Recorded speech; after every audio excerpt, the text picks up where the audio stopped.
హుజరాబాద్ శాసనసభ్యులుగా ఉండి మంత్రిగా పనిచేసినటువంటి శ్రీ ఈటల రాజేందర్ గారి బర్త్రఫ్ ధర్మిల జరుగుతున్నటువంటి ఈ పరిణామాలన్నీ మీ అందరికీ తెలిసిందే. ఈ నేపథ్యంలో వారు బర్త్రఫ్ కు గురైన రోజు నుండి కూడా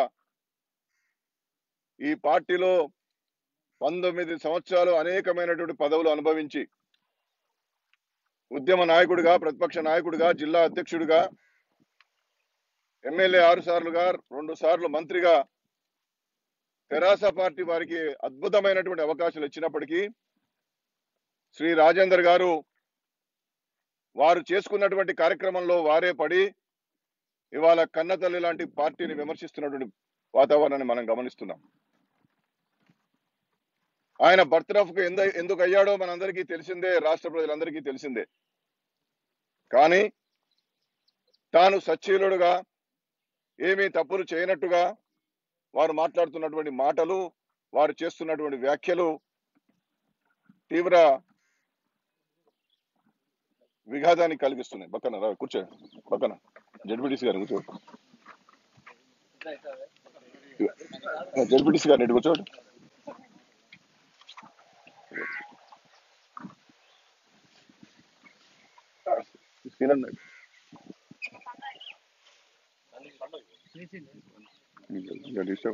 ఒక్కసారిగా డిస్టర్బ్ కాకుండా చూడండి.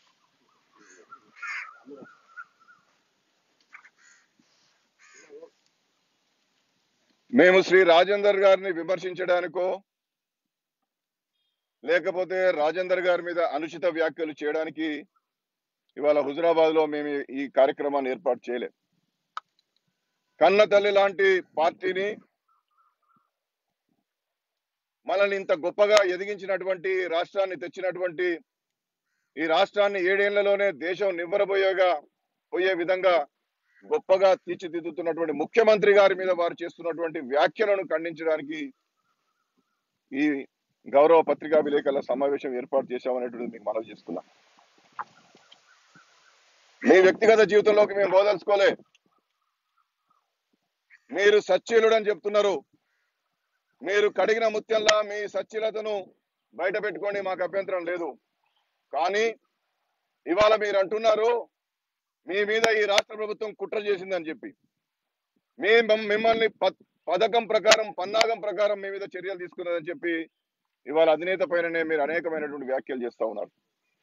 ముఖ్యమంత్రి గారికి ఆ విధమైన సంకుచిత మనస్తత్వం ఉంటే, ముఖ్యమంత్రి గారు మీలాంటి చిన్న సామాజిక వర్గాల నుండి, బలహీన వర్గాల స్థాయిల నుండి ఎదిగినటువంటి వాళ్ళను ఓర్చే శక్తి వారికి లేకపోతే మీరింత గొప్ప వ్యక్తిగా ఎదిగేవారా అని చెప్పి మిమ్మల్ని సూటిగా ప్రశ్నిస్తా ఉన్నాం.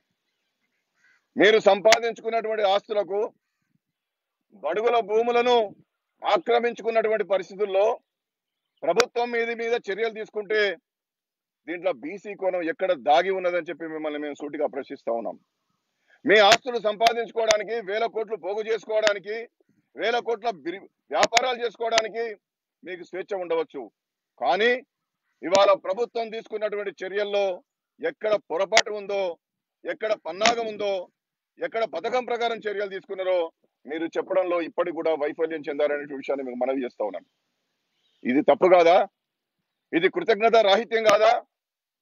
సంక్షేమ హాస్టల్లో చదువుకున్నటువంటి నీలాంటి వాడిని 2013లో ఎమ్మెల్యే ఇచ్చి 2014లో మిమ్మల్ని ఇంత గొప్పగా తీర్చిదిద్దుతే ఇవాళ తల్లిపాలు దాగి రొమ్మును గుద్దినట్టుగా అధినేత పైనే మీరు వ్యాఖ్యలు చేస్తారా?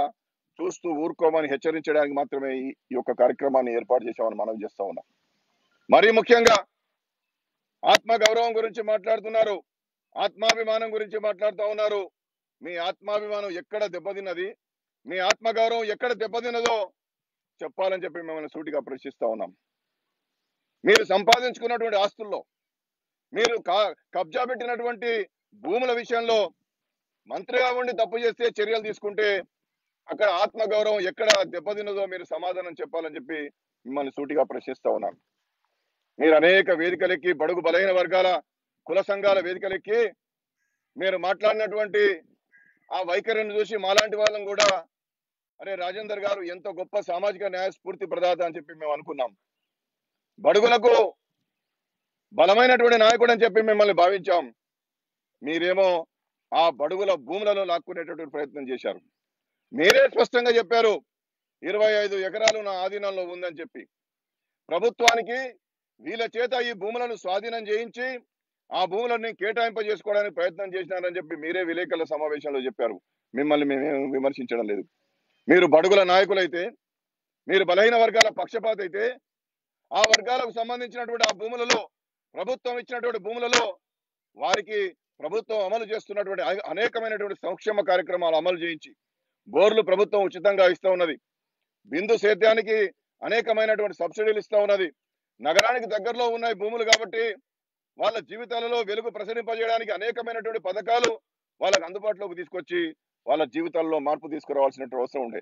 కానీ మీరు ఏం చేసిండ్రు? మీరు ఆ భూములను లాక్కునే ప్రయత్నం చేసిండ్రు. వీలైతే లీగల్ గా, లేకపోతే భయపెట్టైనా, లేకపోతే డబ్బు ఎరగా చూపైనా పేదరికాన్ని ఆసరాగా తీసుకొని ఆ భూములను లాక్కున్నటువంటి మాట వాస్తవం కాదా? దీంట్లో ఆత్మగౌరవం ఎక్కడ దాగి ఉన్నది? ఇక్కడ మిమ్మల్ని బీసీ అని ఎక్కడ ప్రభుత్వం చర్యలు తీసుకున్నదో మీరు సమాధానం చెప్పాలని చెప్పి మిమ్మల్ని సూటిగా ప్రశ్నిస్తా ఉన్నాం. అంటే అక్రమ ఆస్తులు సంపాదించుకుంటే ప్రభుత్వం పేదల భూములు లాక్కుంటూ ఉంటే ప్రభుత్వం చూస్తూ ఊరుకోవాలా? దాని మీద చర్యలు చేపడితే ఇవాళ ప్రభుత్వం తప్పంటారా? మీ మీద కుట్ర అంటారా? అధినాయకుడు మీ మీద పన్నాగం పన్నారంటారా? దీనికి కొత్త నిర్వచనం ఇస్తా ఉన్నారు. ఆత్మ గౌరవానికి, ఆత్మాభిమానానికి, సామాజిక కోణానికి, సామాజిక న్యాయానికి మీరు కొత్త నిర్వచనం ఇస్తున్నట్టుగా ఉన్నారు. అందుకోసమే మేము సూటిగా చెప్తా ఉన్నాం, మీ విషయానికి, మీరు చెబుతున్నటువంటి మాటలకు దీంట్లో సామాజిక కోణం లేదు అనేటువంటి విషయాన్ని స్పష్టం చేస్తున్నాం. అందుకోసమే ఈ మధ్య కాలంలో నేను చాలా సందర్భాల్లో మాట్లాడాను, చాలా వ్యాసాలను కూడా రాశాను. రాస్తే మీరు ఏమంటున్నారు? కింది స్థాయి నుండి ఎదిగినటువంటి ఒక బీసీ నాయకుడి మీద మీరు ఈ విధమైనటువంటి విమర్శలు చేయడం తగునా అని చెప్పి మీ పెంపుడు మిత్రులతో నా పైన సోషల్ మీడియాలో అనేకమైనటువంటి పోస్టులు పెట్టిస్తున్నారు. ఇది మీకు తగునా అని చెప్పి నేను అడుగుతా ఉన్నాను. నీతిని నిబ్బరంగా నిజాయితీతో తట్టుకునేటువంటి శక్తి ఉండాల్సినటువంటి అవసరం ఉంది. గౌరవ ముఖ్యమంత్రి గారు ఈ రాష్ట్రం ఏర్పడిన తర్వాత ఈ రాష్ట్ర సర్వతోముఖాభివృద్ధి కోసం రాజకీయ శక్తుల పునరేకీకరణతో ఇవాళ వారు ఎంతగానో కృషి చేశారు.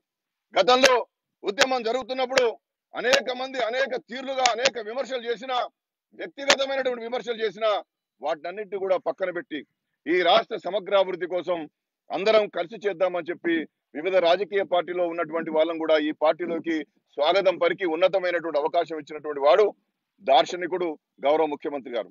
అంత ఉదార స్వభావంతో తనను వ్యక్తిగతంగా టార్గెట్ చేసి అనవసరమైనటువంటి వ్యాఖ్యలు చేసినటువంటి వారిని కడుపులో పెట్టుకొని దాచుకొని ఉన్నత పదవులు ఇస్తున్నటువంటి గౌరవ ముఖ్యమంత్రి గారు ఈ రోజు మిమ్మల్ని పథకం ప్రకారం, కుట్ర ప్రకారం మిమ్మల్ని బయటికి పంపించారని మాట్లాడేటటువంటి మీ మాటలలో నిజాయితీ లేదనేటువంటి విషయం మీకు తెలియదా అని చెప్పి నేను సూటిగా ప్రశ్నిస్తా ఉన్నాను. ఇంకొకటి, ఇవాళ మిమ్మల్ని సవాలు విసురుతా ఉన్నాం. ఇక్కడ ఉన్నటువంటి మా నాయకులంతా కూడా, మా పెద్ద నాయకులంతా కూడా, ఈ నియోజకవర్గంలో ఉన్నటువంటి నాయకులంతా కూడా మేము కేసీఆర్ గారు వెంటనే ఉంటాం, మేము టీఆర్ఎస్ పార్టీలో ఉంటాం, మేము కారు గుర్తుతో గెలిచాం, కారు బీఫామ్ ఇస్తే మేము గెలిచాం అనేటువంటి మాటలలో వారు టీఆర్ఎస్ పార్టీలో ఉండడానికి, ఈ నియోజకవర్గంలో ఉన్నటువంటి ఎంపీటీసీలు కానివ్వండి, జడ్పీటీసీలు కానివ్వండి, జడ్పీ చైర్మన్ కానివ్వండి, మిగతా బీఫామ్ల మీద గెలిచినటువంటి స్థానిక సంస్థల ప్రతి ప్రజాప్రతినిధి కూడా మేము టీఆర్ఎస్ లో ఉంటామని చెప్పి నిజాయితీని ప్రదర్శించుకుంటే అమ్ముడు పోయారని చెప్పి మాట్లాడేటటువంటి మీ మాటలలో ఎంత కృతజ్ఞత రాహిత్యం ఉందో మీరు ఒక్కసారి గుండె మీద చేసుకొని మాట్లాడమని మనవి చేస్తా ఉన్నాను. టీఆర్ఎస్ వాళ్ళు టీఆర్ఎస్ పార్టీలో ఉండకపోతే టీఆర్ఎస్ ను వదిలిపెట్టి టీఆర్ఎస్ ప్రభుత్వాన్ని అనిశ్చితికి గురి చేసేటటువంటి మీ వెంట ఉంటారా అని చెప్పి, ఒకవేళ మీ వైపు పోతే అమ్ముడు పోయినట్టు కానీ టీఆర్ఎస్ పార్టీలో ఉంటే అమ్ముడు పోయినట్టు కాదనేటువంటి విషయాన్ని మీరు గమనించాలని మనవి చేస్తా ఉన్నా. అంటే మీరు ఏమనుకుంటున్నారు? ఇక్కడ ఉన్నటువంటి నిజాయితీపరులైనటువంటి ప్రజాప్రతినిధులు వారి వ్యక్తిగతమైనటువంటి వారి యొక్క వ్యక్తిత్వ వికాసాన్ని మీరు తప్పుపడుతున్నారని చెప్పి నేను అంటూ ఉన్నాను. వారిని మానసికంగా కృంగదీసేటటువంటి ప్రయత్నం చేస్తున్నారని చెప్పి మిమ్మల్ని మేము సూటిగా ప్రశ్నిస్తా ఉన్నాం. నిజాయితీ, నిబద్ధత, ధర్మంగా ఉన్నారు కాబట్టి మా ప్రజాప్రతినిధులు అందరూ కూడా ఇవాళ టీఆర్ఎస్ పార్టీలోనే ఉంటాం, కేసీఆర్ గారు వెంటనే ఉంటాం అనేటువంటి విషయాన్ని స్పష్టంగా ధర్మంగా చెప్పారు. అందుకోసమే ధర్మం ఇవాళ మా వైపు ఉంది. ధర్మానికి అధర్మానికి జరిగే పోరాటం అని చెప్పి మీరు బాగా గొప్పగా ప్రగల్భాలు పలుకుతున్నారు. ధర్మం టీఆర్ఎస్ లో ఉంది, న్యాయం టీఆర్ఎస్ లో ఉంది, నీతి టీఆర్ఎస్ లో ఉంది, కేసీఆర్ గారి నాయకత్వం ఉంది. అందుకోసమే 7 సంవత్సరాల్లోనే అనేకమైనటువంటి అభివృద్ధి సంక్షేమ కార్యక్రమాలు చేపడుతూ ఇవాళ దేశంలో ఒక గొప్ప సంక్షేమ రాజ్య స్థాపనకు శ్రీ కేసీఆర్ గారు శ్రీకారం చుట్టారనేటువంటి విషయాన్ని మనవి చేస్తా ఉన్నాను. మాట్లాడితే బలహీన వర్గాల నాయకులు అంటారు, మాట్లాడితే బడుగు వర్గాల పక్షపాతం చెప్పుకుంటారు. ఇవాళ మీరు మాట్లాడే మాటలు ఏమిటి, మీరు చేస్తున్నటువంటి వ్యాఖ్యలు ఏమిటి? రెసిడెన్షియల్ పాఠశాలలు పెడితే పేదరికం పోతారా అని చెప్పి మాట్లాడతారు, రైతు బంధు పథకం మీద మాట్లాడతారు, రైతు బీమా పథకం మీద మాట్లాడతారు, సంక్షేమ హాస్టళ్ల మీద మాట్లాడతారు. సంక్షేమ పథకాలన్నీ ఈ వర్గాల ప్రజలను సోమరిపోతులుగా తయారు చేసేటటువంటి కార్యక్రమాలని చెప్పి మీరు విమర్శలు చేస్తారు. ఇదేనా మీ బడుగు వర్గాల మీద ఉన్నటువంటి మీ యొక్క గొప్పతనం అని చెప్పి మిమ్మల్ని సూటిగా ప్రశ్నిస్తా ఉన్నారు. ఇది మీ కార్పొరేట్ నీతికి, ఈ ఫ్యూడల్ మనస్తత్వానికి ఇది నిదర్శనం కాదా అని చెప్పి నేను మాట్లాడుతూ ఉన్నాను. ఇవాళ సంక్షేమ హాస్టళ్లలో ఆనాడు మేము ఉద్యమాలు చేసినప్పుడు సంక్షేమ హాస్టళ్లు కాదు, సంక్షోభ హాస్టళ్లు నరకానికి నకళ్ళు అని చెప్పినాము. ఇవాళ రెసిడెన్షియల్ పాఠశాలలో ఒక్కొక్క ఎస్సీ, ఎస్టీ, బీసీ, మైనార్టీ అగ్రవర్ణాల్లో ఉన్నటువంటి పేద విద్యార్థులు చదువుకుంటా ఉంటే, వాళ్ళంతా గొప్పగా ఎదుగుతా ఉంటే నీ కళ్ళు మంటలు మండుతున్నాయని చెప్పి నేను సూటిగా ప్రశ్నిస్తా ఉన్నాను. నువ్వు ఏనాడు బీసీలకు ఏమీ చేయలేదు. బీసీల యొక్క వాదాన్ని ఎత్తుకొని బీసీ కుల సంఘాలను ఆర్గనైజ్ చేసుకొని కొంతమందిని నీకు అనుకూలంగా ఉన్నటువంటి వాళ్ళను ఆ వేదికల్లో ఇష్టం ఇచ్చినట్టు పార్టీని, ప్రభుత్వాన్ని ధిక్కరిస్తూ మంత్రి హోదాలో కూడా ధిక్కార స్వరాన్ని వినిపించారు. అయినా గౌరవ ముఖ్యమంత్రి గారు మిమ్మల్ని క్షమిస్తూ వచ్చారు. కానీ ఇవాళ ప్రభుత్వంలో అనిశ్చితి తెచ్చే ప్రయత్నం చేసినప్పుడు, లేదా ఇవాళ పేదల భూములు లాక్కొని ప్రభుత్వానికి అప్రతిష్ట చేసే పాలు చేసినప్పుడు, మరి ఇవాళ మీ మీద బర్తరఫ్ చేయకపోతే మిమ్మల్ని ఏం చేస్తారని చెప్పి మిమ్మల్ని మేము సూటిగా ప్రశ్నిస్తా ఉన్నాం. అందుకోసమే మీ వైఖరిని మార్చుకోండి, మీ విధానాన్ని మార్చుకోండి. మీరు టిఆర్ఎస్ మీద ఇకపై వ్యాఖ్యలు చేసినా, ముఖ్యమంత్రి గారి మీద వ్యాఖ్యలు చేసినా మేము చూస్తూ ఊరుకోబోమనేటువంటి విషయాన్ని మనవి చేస్తా ఉన్నాను. ఒక టిఆర్ఎస్ కార్యకర్తగానే కాకుండా నేను బీసీ నాయకుడిగా కూడా మిమ్మల్ని హెచ్చరిస్తున్నాను. మీరు సంపాదించుకున్నటువంటి అక్రమ ఆస్తులకు బీసీ కోణానికి సంబంధం లేదు. మీరు సంపాదించుకున్నటువంటి వేల కోట్లకు సామాజిక కోణానికి సంబంధం లేదు. మీరు సంపాదించుకున్నటువంటి అనేకమైనటువంటి ఆస్తులకు దాంట్లో ఆత్మగౌరవం, ఆత్మాభిమానం ముడిపడి లేదు. కేవలం అది మీ వ్యక్తిగతం. సంపాదించుకోండి, కానీ బడుగుల పేరు చెప్పి, బలహీన వర్గాల పేరు చెప్పి, వాళ్ళ నాయకుడిగా మీరు బాగా చెప్పుకున్నటువంటి వారు, మీరు వాళ్ళ మీద అనవసరమైనటువంటి ప్రేమ ప్రదర్శించారే తప్ప అది నిజమైనటువంటి ప్రేమ కాదని చెప్పి మీరు రుజువు చేసుకున్నారు. మీరు ప్రజాప్రతినిధిగా ఎదగడని మేము అనుకున్నాం, కానీ ప్రజాప్రతినిధిగా కూడా వ్యాపారస్తుడుగానే రాజకీయాలను వ్యాపారమయం చేశారని చెప్పి మీ చేతుల్లో మీరు రుజువు చేసుకున్నారు. మీరు ఆయా వేదికల్లో మీరు ప్రసంగిస్తున్నప్పుడు అభినవ జ్యోతిబా పూలే నినాదాలు ఇస్తా ఉంటే, జిందాబాదులు కొడతా ఉంటే చాలా సంతోషపడ్డారు. మేము కూడా ఆయన అభినవ జ్యోతిబా పూలేనా అని చెప్పి అనుకున్నాం. కానీ ఆ జ్యోతిబా పూలే గారి యొక్క ఆత్మ ఎంతగా ఘోషించిందో అని చెప్పి ఇవాళ మేము భావిస్తా ఉన్నాం. మీరు అభినవ జ్యోతిబా పూలే కాదు. జ్యోతిబా పూలే గారికి ఒక్క ఆస్తి లేదు.